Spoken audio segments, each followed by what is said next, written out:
ഓം സദാശിവസമാരംഭാം ശങ്കരാചാര്യമധ്യമാം അസ്മദാചാര്യപര്യന്താം വന്ദേ ഗുരുപരമ്പരാം. ശ്രീഗുരുഭ്യോ നമഃ. വിഘ്നേശ്വരം വിഘ്നശാന്തിയൈ വാണീം വാചഃ പ്രവർത്തയേ ഗുരൂൻ ഗൂഢാർത്ഥവാനായ പ്രണമാമി പുനഃ പുനഃ. ജാനകീകാന്തസ്മരണം ജയ ജയ രാമ രാമ. അഭിവന്ദ്യരായ എല്ലാ ശ്രോതാക്കൾക്കും എൻ്റെ സാദരപ്രണാമം. ഉത്തരരാമായണ പഠനം 8ാം ദിനത്തിലേക്ക് ഏവരെയും സ്വാഗതം ചെയ്തുകൊള്ളുന്നു. കഴിഞ്ഞ ദിവസം നമ്മൾ പാരായണം ചെയ്ത് നിർത്തിയ ഭാഗം തൻ്റെ ജ്യേഷ്ഠനെ ആക്രമിക്കാനായി വൻ പടയുമായി അളകാപുരിയിലേക്ക് യാത്ര തിരിക്കുന്ന ആ ദശമുഖനെ പറ്റിയാണ്. ലോകോപദ്രവകാരിയായ ദശമുഖൻ ആദ്യം പ്ലാൻ ചെയ്തത് ദേവലോകം ആക്രമിക്കാനായിരുന്നു. പക്ഷേ ജ്യേഷ്ഠൻ ഒരു ദൂതനെ അയച്ചു തന്നെ ഉപദേശിക്കാനായിട്ട്, ദശമുഖനെ ഉപദേശിക്കാനായിട്ട്. നീ ചെയ്യുന്ന കർമ്മങ്ങളൊന്നും ധർമ്മമല്ല, നീതിക്ക് നിരക്കുന്നതല്ല എന്ന് ബോധിപ്പിക്കാനായിട്ടാണ് ആ ദൂതൻ ഇവിടെ വന്നത്. പക്ഷേ വിനാശകാലെ വിപരീത ബുദ്ധി എന്ന് പറഞ്ഞതുപോലെ, എന്നാൽ ഇപ്പം ദേവലോകത്തേക്കല്ല പോകുന്നത്, നേരെ അളകാപുരിയിലേക്ക് പോയി ആദ്യം അവനെ തോൽപ്പിച്ചു വരാം, തൻ്റെ ജ്യേഷ്ഠനെ കുബേരനെ എന്ന് പറഞ്ഞിട്ടും വൻ പടയുമായിട്ട് ആ അളകാപുരി ലക്ഷ്യമാക്കി യാത്ര തിരിച്ചു ദശമുഖൻ. ഇനി നമുക്ക് പാരായണം തുടരാം. മാരീചനോട് ശുകസാരണന്മാരും വീരൻ മഹോദരനും മഹാപാർശ്വനും വമ്പനാം ധൂമ്രാക്ഷനും ഇവരാറുപേർ മുമ്പിൽ നടക്ക പെരുമ്പടയോടുടൻ. രാവണൻ കൽപ്പിക്കുകയാണ്. മാരീചൻ, ശുകൻ, സാരണൻ, മഹോദരൻ, മഹാപാർശ്വൻ, ധൂമ്രാക്ഷൻ, ഇങ്ങനെ 6 പേര്, 6 സേനാനായകന്മാരായിട്ട് തന്നെ കണക്കാക്കി 6 പേര് മുന്നിൽ പടയെ നയിക്കാനായിട്ട് കൽപ്പിച്ചു. ഇതിൽ ഈ മാരീചനെ പറ്റി നമുക്കറിയാം, ശുകനെ പറ്റിയും അറിയാം. ബാക്കിയുള്ളവരൊക്കെ രാമരാവണ യുദ്ധത്തിൽ പങ്കെടുത്ത് വീരമൃത്യു വരിച്ചവരുമാണ്. മാരീചനാണല്ലോ പൊന്മാനായിട്ട് പോയി സീതയെ ആകർഷിപ്പിച്ചത്. അതിനു മുമ്പ് മാരീചൻ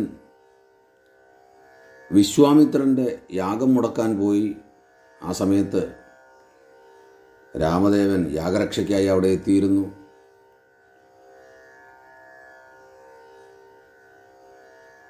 മാരീചനെയും സുബാഹുവിനെയും അസ്ത്രപ്രയോഗത്താൽ രാമദേവൻ തുരത്തുകയുണ്ടായി. അതിൽ സുബാഹു മരണപ്പെട്ടു.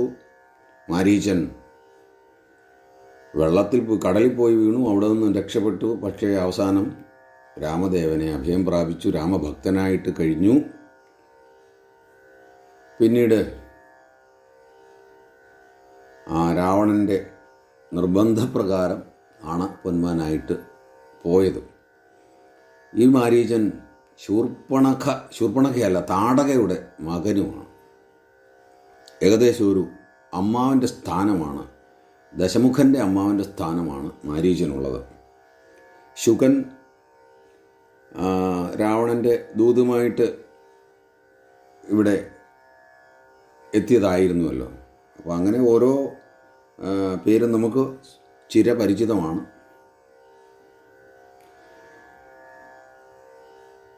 അങ്ങനെ അവർ ആ പടയെ മുന്നിൽ നയിച്ചു.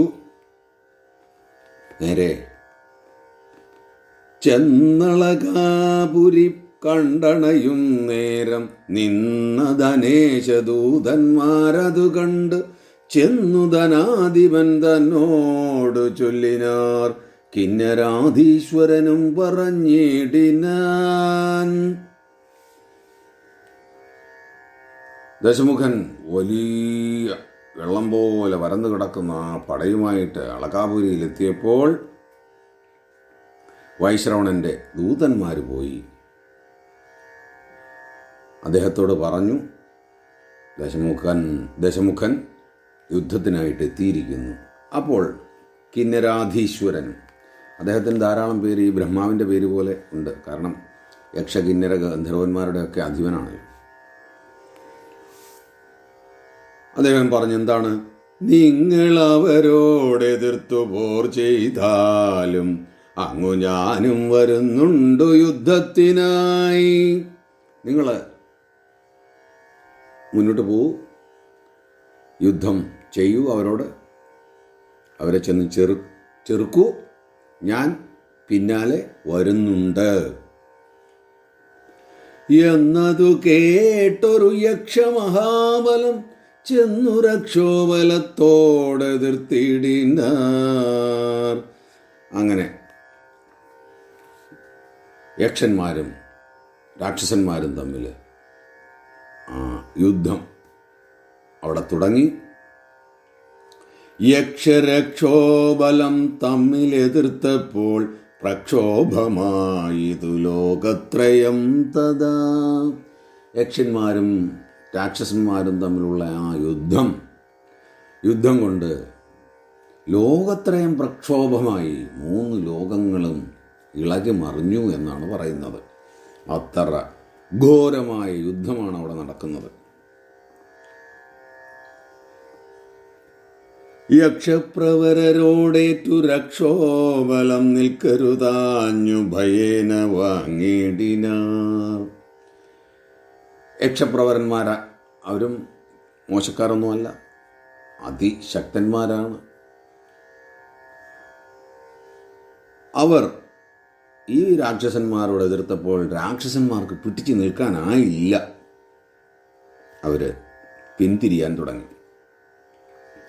അപ്പോൾ അതു കണ്ട നേരം ദശാനനൻ അബ്ദി പോലെ അലറിച്ചെന്നു പോർ ചെയ്താൻ. തൻ്റെ സൈന്യം പിന്തിരിഞ്ഞ് ഓടുന്നത് കണ്ടപ്പോൾ ദശാനനൻ അതാ പ്രക്ഷോഭമായ കടൽ എങ്ങനെയാണ് കരയിലേക്ക് ഇരച്ച് കയറുന്നത്, അതുപോലെ ആ യക്ഷന്മാരുടെ നേരെ പാഞ്ഞടുത്തു. യക്ഷവീരന്മാർ ചുഴന്നു പോർ ചെയ്തിതു രക്ഷോവരനും കുറഞ്ഞതില്ലേതുമേ.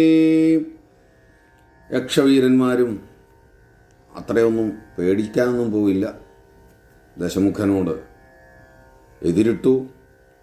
രക്ഷോവരനും കുറഞ്ഞതില്ലേതുമേ. ദശമുഖനും ഒട്ടും കുറവല്ല, ഇങ്ങനെ കിട്ട നിൽക്കുകയാണ്. ഉഗ്രൻ ദശാസ്യൻ ഗദയുമായി ചെന്നുടൻ നിഗ്രഹിച്ചാൻ പല യക്ഷവീരന്മാരെ. ഉഗ്രൻ ദശാസ്യൻ, സംശയമൊന്നുമില്ല, മഹാ ഉഗ്രൻ തന്നെയാണ്, മഹാവീരശൂര പരാക്രമിയാണ്, പിന്നെ അധർമ്മിയാണ്, പിന്നെ പ്രശ്നം പിന്നെ ഒന്നും നോക്കാനേ ഇല്ല. ആരെയൊക്കെയാണ് അടിക്കുന്നതും കൊല്ലുന്നതും ഒന്നും അവന് നോക്കേണ്ട കാര്യമൊന്നുമില്ല. ഒരുപാട് യക്ഷന്മാരെ അവന് ഉപദ്രവിച്ചു വധിച്ചു കഴിഞ്ഞു. ശൂരനായുള്ളൊരു യക്ഷൻ അതു നേരം മാരീചനോടു കലഹം തുടങ്ങിനാർ. അതിൽ അതിപ്രധാനിയായ ഒരു യക്ഷൻ മാരീചനോട് കലഹം തുടങ്ങി എന്നാണ് പറയുന്നത്. മാരീചനും മോശക്കാരനൊന്നുമല്ല. തല്ലുകൊണ്ടൂഴിയിൽ വീണു മാരീചനും അല്ലൽ കൂടാതെഴുന്നേറ്റവനും തഥാ യക്ഷപ്രവരനെ ഒന്നടിച്ചിടിനാൻ. തക്ഷണേ തല്ലുകൊണ്ടോടിനാൻ യക്ഷനും. ആ യക്ഷവീരൻ മാരീചനെ അടിച്ചു. മാരീചൻ ആ അടി കൊണ്ട് ആലസ്യപ്പെട്ട് താഴെ വീണു. പക്ഷെ അതൊരു നിസ്സാരമായിരുന്നു. ഉടൻ തന്നെ എഴുന്നേറ്റ് തിരിച്ച് ആ യക്ഷവീരനെ ഒന്ന് പ്രഹരിച്ചു. ആ അടി കൊണ്ടിട്ട് ഓടിപ്പോയി യക്ഷൻ എന്നാണ് പറയുന്നത്. ചെന്നളകാപുരി ഗോപുരം പൊക്കിത് സന്നദ്ധനായടുത്താൻ ദശവക്ത്രനും. അളകാപുരിയുടെ ഗോപുരത്തിനടുത്തേക്ക് ഓടിയായിരുന്നു ആ യക്ഷൻ. പക്ഷേ പുറകെ ദശാനനൻ ഓടി അവിടെ എത്തി. ഇപ്പോൾ ആ യുദ്ധം അങ്ങ് അളകാപുരിയുടെ ഗോപുരവാതിൽക്കൽ വരെ എത്തി.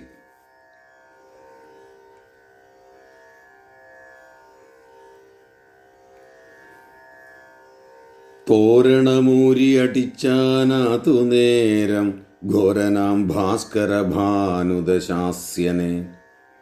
അത് കണ്ട് ഭാസ്കരസൂനു എന്ന് പറയുന്ന യക്ഷവീരൻ ദശാസ്യനെ കൊടിമരം ഊരിയിട്ട് ശരിക്കും ഒരു അടി കൊടുത്തു. പൗലസ്ത്യനും അതുകൊണ്ടു വീണിടിനാൻ ആലസ്യവും തീർന്നവനുമനന്തരം. ഒന്നടിച്ചിടിനാൻ ഭാസ്കര ഭാനുവേ നന്നായി പൊടിഞ്ഞു വീണിടിനാനൂഴിയിൽ. അടി ഏറ്റിട്ട്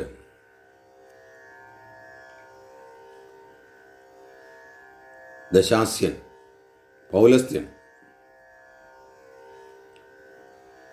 പുലസ്ത്യൻ്റെ പുത്രനായ വിശ്രവസിൻ്റെ മകനായ ദശാസ്യൻ താഴെ വീണു. പക്ഷെ അതും നിമിഷം മാത്രം ഉള്ളായിരുന്നു. നിമിഷം കൊണ്ട് വീണ്ടും ബോധം വീണ്ടെടുത്തു. ആലസ്യവും തീർന്ന അവനും അനന്തരം ഒന്നടിച്ചിടിനാൻ ഭാസ്കരഭാനുവിനെ ശരിക്കൊരു പ്രഹരം കൊടുത്തു.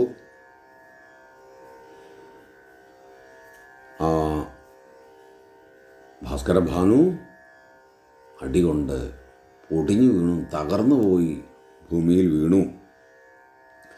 എന്നതു കണ്ടു ഭയത്തോടുമോടിനാർ നിന്നയക്ഷന്മാരതു കണ്ടനന്തരം. തൻ്റെ ആ പ്രതാപിയായ ഒരു സേനാനായകനായ ഭാസ്കരഭാനു വീണപ്പോൾ തങ്ങളുടെ യക്ഷന്മാരൊക്കെ പേടിച്ചോടാൻ തുടങ്ങി. മാണിചരനായ യക്ഷകുലാധിപൻ മാന്യവരൻ നിജ സൈന്യമായുള്ളതിൽ 4000 പടയോടും അടുത്താതിൽ1000 കൊല ചെയ്താൻ മഹോദരൻ. ഇത് കണ്ടു നിന്ന മറ്റൊരു സേനാധിപനായ യക്ഷകുലാധിപനായ മാണിചരൻ മാന്യനാണ്. അദ്ദേഹം തൻ്റെ 4000 യക്ഷ പടയോടുകൂടി ഈ രാക്ഷസന്മാരെ എതിർത്തു. അതിൽ 1000 കൊല ചെയ്താൻ മഹോദരൻ എന്ന് പറയുന്ന ആ രാക്ഷസപ്രവരൻ 1000 പേരെ കൊലപ്പെടുത്തി.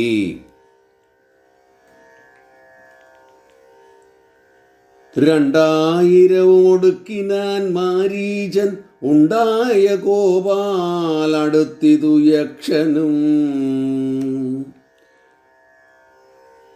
മാരീചന്റെ ശക്തി നോക്കണം. അതിൽ 2000 പേരെ മാരീചൻ ഒറ്റയ്ക്ക് കൊലപ്പെടുത്തി എന്നാണ് പറയുന്നത്. ധൂമ്രാക്ഷനും മുസലം കൊണ്ടെറിഞ്ഞിതു താമ്രാക്ഷനായ മാണീചരനം നേരം. ധൂമ്രാക്ഷനെ ഗദ കൊണ്ടെറിഞ്ഞിടിനാൻ വന്മല വീണ പോലെ പതിച്ചാനവൻ.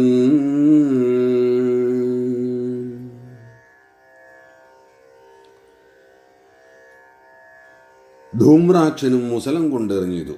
മുസലം എടുത്തിട്ട് ഇരുമ്പുലക്കൊക്കെ എടുത്തിട്ട് മാണിചരനെ എറിഞ്ഞു. അപ്പോൾ താമ്രാക്ഷനായ മാണീചരൻ, താമ്രാക്ഷൻ എന്ന് പറഞ്ഞാൽ ഇങ്ങനെ ചുമന്ന കണ്ണുകളോടുകൂടി, കോപം കൊണ്ട് ജ്വലിച്ച ആ ചുമന്ന കണ്ണുകളോട് കൂടിയ മാണീചരൻ ധൂമ്രാക്ഷനെ ഗത കൊണ്ടെറിഞ്ഞു. അങ്ങനെ ആ ഏറ് കൊണ്ടിട്ട് വന്മല വീണ പോലെ പതിച്ചാനവൻ. ധൂമ്രാക്ഷൻ ഒരു മല വീണതുപോലെ അതാ കിടക്കുന്നു. അപ്പോൾ അതു കണ്ടെടുത്താൻ ദശാനനൻ കെൽപ്പോട് വേലയച്ചാൻ മഹായക്ഷനും. ഇത് കണ്ടുനിന്ന ദശാനനൻ മാണിചരനോട് എതിർക്കാനായിട്ട് പാഞ്ഞു വന്നു. മാണിചരൻ അന്നേരം ഒരു വേലെടുത്തിട്ട് ദശാനനെ ലക്ഷ്യമാക്കി അയച്ചു. മാറിടത്തിങ്കല തേറ്റു ദശാനനൻ ചിറിയടുത്താൻ ഗതയുമെടുത്തുടൻ.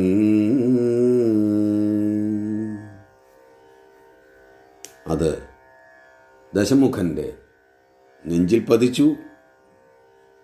അതൊന്നും കാര്യമാക്കാതെ തൻ്റെ ഗദയുമായിട്ട് മാണിചരനെ ആക്രമിക്കാനായിട്ട് അടുത്തു. മാണിചരൻ തൻ മകുടത്തടത്തിങ്കൽ മാനിയാം ഭക്തി മുഖനെറിഞ്ഞിടിനാൻ. ആ ഗത എടുത്തിട്ട് മാണിചരൻ്റെ ആ കിരീടത്തിലേക്ക് തലയെ ലക്ഷ്യമാക്കി എറിഞ്ഞു. പാർശ്വഗതമായി ചമഞ്ഞു മകുടവും പാർശ്വകിരീടനെന്നായിതു നാമവും. ആ ഏറുകൊണ്ട് കിരീടം ഇങ്ങനെ തലയിൽ നിന്നങ്ങോട്ട് ചരിഞ്ഞ് പോയി. അപ്പോൾ അവൻ്റെ പേര് പാർശ്വകിരീടൻ എന്നും വന്നു എന്നാണ് ഇവിടെ പറയുന്നത്. ഘോരനായിടും ദശമുഖൻ തന്നോട് പോരതി ദാരുണമായി ചെയ്തു യക്ഷനും. എന്നാലും ആ മാണിചരൻ പിടിച്ചു നിൽക്കുകയാണ്. ദശമുഖനോട് ഭയങ്കര യുദ്ധം നടക്കുകയാണ്.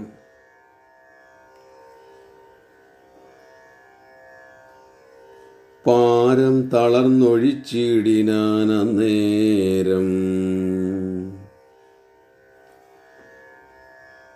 പോരിനടുത്താർ നിശാചരവീരരും. എന്നാലും പിടിച്ചു നിൽക്കാനായില്ല. മാണിചരൻ ഒരുപാട് തളർന്നുപോയി. ഈ സമയത്ത് രാക്ഷസന്മാരെല്ലാം അങ്ങോട്ടേക്ക് എത്തി.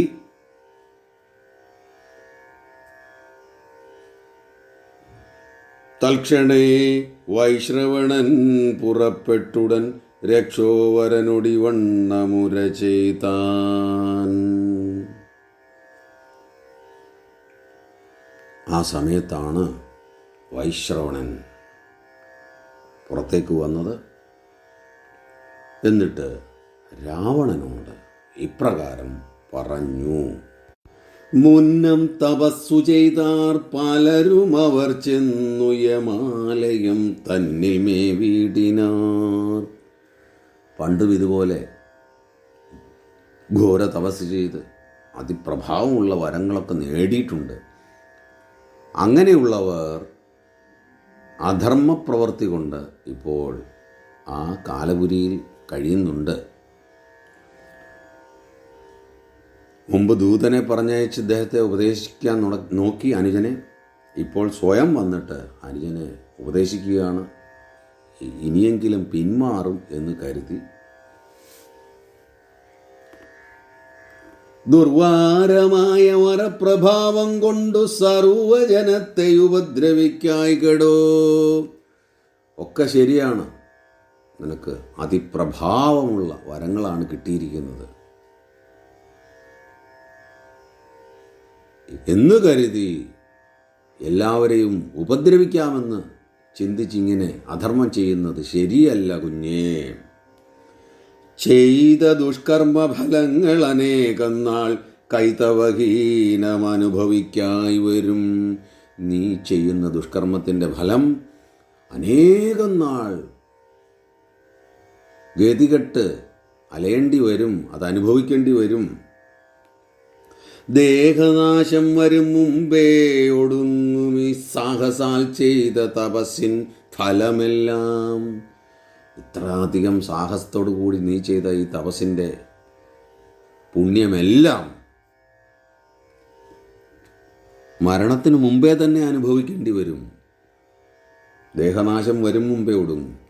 അങ്ങനെ ആ പുണ്യമെല്ലാം തീരും. എന്നിട്ട് നിന്റെ കഷ്ടകാലം തുടങ്ങും. ആഹാര നീഹാര നിദ്രാപരന്മാരായി മോഹവാശകതന്മാരായ അനുദിനം ദേഹധനാദികളെല്ലാം ഗതാഗതം ദേഹികൾക്കെന്നുള്ളതേതുമറിയാതെ മോഹത്തിൽപ്പെട്ട് അജ്ഞാനം കൊണ്ട് വെറും ആഹാരവും ഉറക്കവും ഒക്കെയാണ് ജീവൻ്റെ ലക്ഷ്യം എന്ന് കരുതി ജീവിക്കുന്നവർ, അവർ പിന്നെ മറ്റൊന്നു കൂടിയുണ്ട്. ദേഹധനാദികളെല്ലാം ഗതാഗതം. ദേഹമായാലും ശരി, ധനമായാലും ശരി, ഇതൊക്കെ വന്നും പോയിരിക്കുന്നതാണ്, നിത്യമല്ല. അത് അറിയാതെ ധർമാധർമ്മങ്ങളും ചിന്തിയാതെ നിത്യം ദുർമര്യാദങ്ങൾ ചെയ്തു ജന്തുക്കളെ പീഡിപ്പിച്ചിടുന്ന ദുഷ്ടൻ നരകങ്ങളാടൽ കൈക്കൊണ്ടു ഭുജിക്കും ചിരകാലം. ഇങ്ങനെ അധർമ്മത്തിൽ കൂടി ചരിക്കുന്നവർ, അതായത് ധർമാധർമ്മങ്ങളൊന്നും അറിയില്ല അവർക്ക്. താൻ ചെയ്യുന്നത് മാത്രമാണ് ധർമ്മം, താൻ പറയുന്നതാണ് സത്യം എന്ന് ആ അജ്ഞത കൊണ്ട് ചിന്തിച്ച് ഈ ചെയ്യുന്ന ദുഷ്പ്രവൃത്തിയുടെ ഫലം എന്താ പറയുന്നത്? അങ്ങനെയുള്ള ദുഷ്ടൻ നരകങ്ങളാടൽ കൈക്കൊണ്ട് ഭുജിക്കും ചിരകാലം. അനേകം നാൾ നരകത്തിൽ കിടന്ന് അതിൻ്റെ ഫലം അനുഭവിക്കേണ്ടി വരും. മൂഢനാം നിന്നോട് ചൊല്ലുന്ന ഞാൻ അതിമൂഢനെന്നേ വരൂ കേൾക്ക ജളപ്രഭോ. മഹാമൂഢനായിരിക്കുന്ന നിന്നെ ഞാൻ ഉപദേശിക്കാൻ വന്ന ഞാൻ അതിലും മൂഢനാണ്. ജളപ്രഭോ, ജളന്മാരിൽ ഏറ്റവും മുമ്പന്തിയിൽ നിൽക്കുന്നവനാണ് നീ, അഹങ്കാരിയാണ്. ജളപ്രഭോ എന്ന് പണ്ട് ഹനുമാൻ രാവണനെ വിശേഷിപ്പിച്ചിട്ടുണ്ട്. പണ്ടല്ല, ഇപ്പോഴത്തെ നോക്കിക്കഴിഞ്ഞാൽ പിന്നീട്. നമ്മളത് മുമ്പേ പാരായണം ചെയ്ത് പഠിച്ചു കഴിഞ്ഞു. ഘോരനാം നീ മതം കൊണ്ടു മതിച്ചൊരു കാരണമെന്നിയെ സാധുജനങ്ങളെ പാരമുപദ്രവിച്ചിടുന്നതും ഒരു കാര്യമല്ല നിനക്കുമതുമൂലം. മഹാഘോരനായ നീ നിന്റെ അഹങ്കാരം കൊണ്ട് മതം പൊട്ടി ഒരു കാര്യവുമില്ലാതെ സാധുക്കളായുള്ള ജനങ്ങളെ ഉപദ്രവിക്കുന്നത് നിനക്ക് യോജിച്ചതല്ല. ഒരു കാര്യമല്ല നിനക്കും അതുമൂലം. അതുകൊണ്ട് മേലിലാപത്തുകൾ ഘോരമായി വന്നിടും, മൂലവിനാശവും കൂടെ വരും ദൃഢം. നിനക്ക് ഇനി മേലിൽ ഒന്നൊന്നായിട്ട് ആപത്തുകൾ വന്നണഞ്ഞുകൊണ്ടിരിക്കും. അതോടുകൂടി നിന്റെ കുലനാശവും രാക്ഷസവംശവും മുടിഞ്ഞു പോകും എന്നാണ് പറയുന്നത്.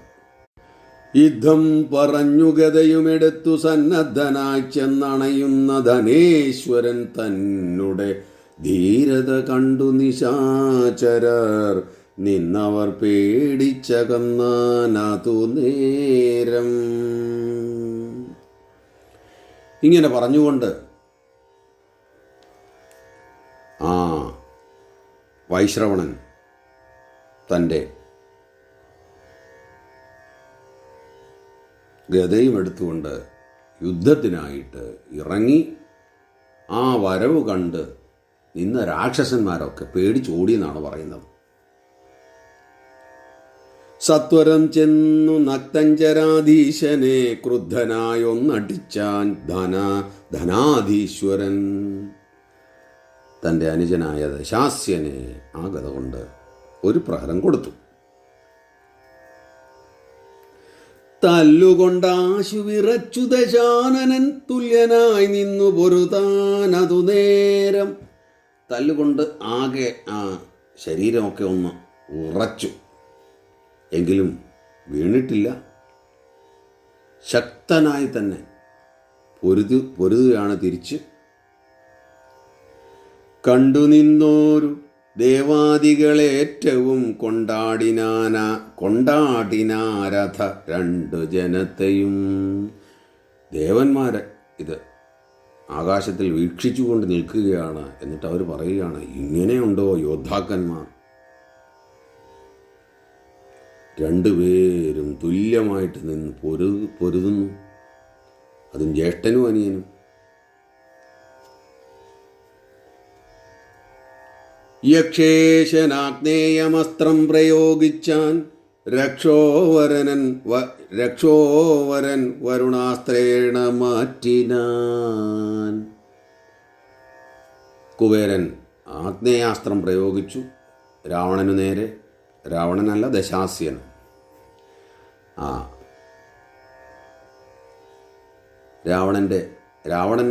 ദശാസ്യൻ രാവണനായ കഥ ഇനി അടുത്ത് ഉടൻ തന്നെ ഉണ്ടാവും. ആ കഥ നമുക്ക് പിന്നീട് പറയാം. അഗ്നി വെള്ളം കൊണ്ടാണല്ലോ അണയുന്നു. അപ്പം ആഗ്നേയാസ്ത്രം പ്രയോഗിച്ചപ്പോൾ ജലത്തിൻ്റെ അധിപതിയായ ആ വരുണാസ്ത്രം അങ്ങോട്ട് ദശാസ്യൻ പ്രയോഗിച്ചു, അതിനെ തുരത്തി.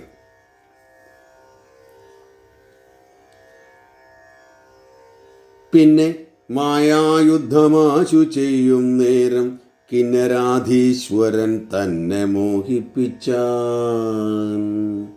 ഇവിടെയാണ് അധർമ്മം കൊടികുത്തി വാഴുന്നത്.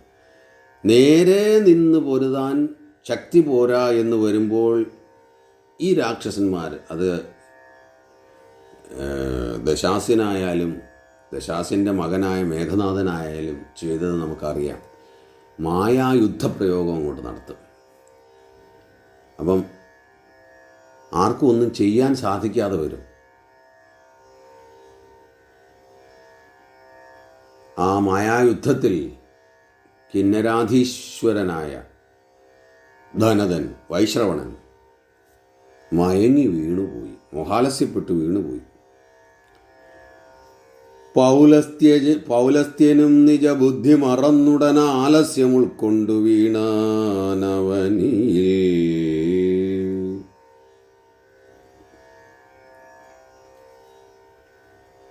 ആ പൗലസ്ത്യനായ ധനതനിത ആലസ്യത്തോടു കൂടി ഭൂമിയിൽ വീണു.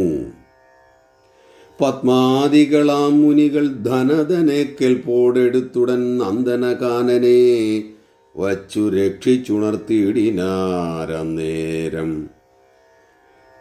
നിശ്വാസം ഉൾക്കൊണ്ടു നിന്നു ധനതനും. പത്മാദികളായ മുനികൾ അന്നേരം ഈ ധനതനെ എടുത്തു. മയങ്ങി വീണ് കിടക്കുന്ന ആ കുബേരനെ എടുത്തിട്ട് നന്ദനവനത്തിൽ കൊണ്ടുപോയി അവിടെ അദ്ദേഹത്തിന് വേണ്ടുന്ന ഉപചാരങ്ങളൊക്കെ ചെയ്തു. നിശ്വാസം ഉൾക്കൊണ്ടു നിന്നു ധനതനും. ആ ബോധക്ഷയമൊക്കെ മാറി ഒരു നെടുവീർപ്പോടുകൂടി വൈശ്രവണൻ അവിടെ എഴുന്നേറ്റിരുന്നു. പുഷ്പകമായ വിമാനവും കൈക്കൊണ്ടു കർപ്പുരാധീശ്വരനും നടന്നിടിനാൻ. കുബേരൻ്റെ പുഷ്പക വിമാനം അപഹരിച്ചുകൊണ്ട് രാവണൻ തിരിച്ചു നടന്നു. രാവണനും പടയുമായിട്ട്.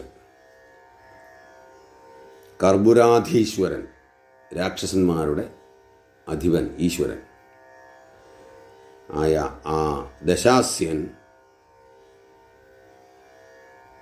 പുഷ്പക വിമാനത്തിൽ കയറി തന്നോടൊപ്പമുള്ള ശേഷിച്ച രാക്ഷസന്മാരെയൊക്കെ അതിൽ കയറ്റി നേരെ ലങ്ക ലക്ഷ്യമാക്കി യാത്ര തിരിച്ചു. ഇന്നത്തെ പഠനം നമുക്ക് ഇവിടെ സമ്പൂർണ്ണമാക്കാം. എല്ലാ സജ്ജനങ്ങൾക്കും എൻ്റെ പ്രണാമങ്ങൾ ഒരിക്കൽ കൂടി അർപ്പിച്ചുകൊള്ളുന്നു. ജാനകീകാന്തസ്മരണം ജയ ജയ രാമ രാമ.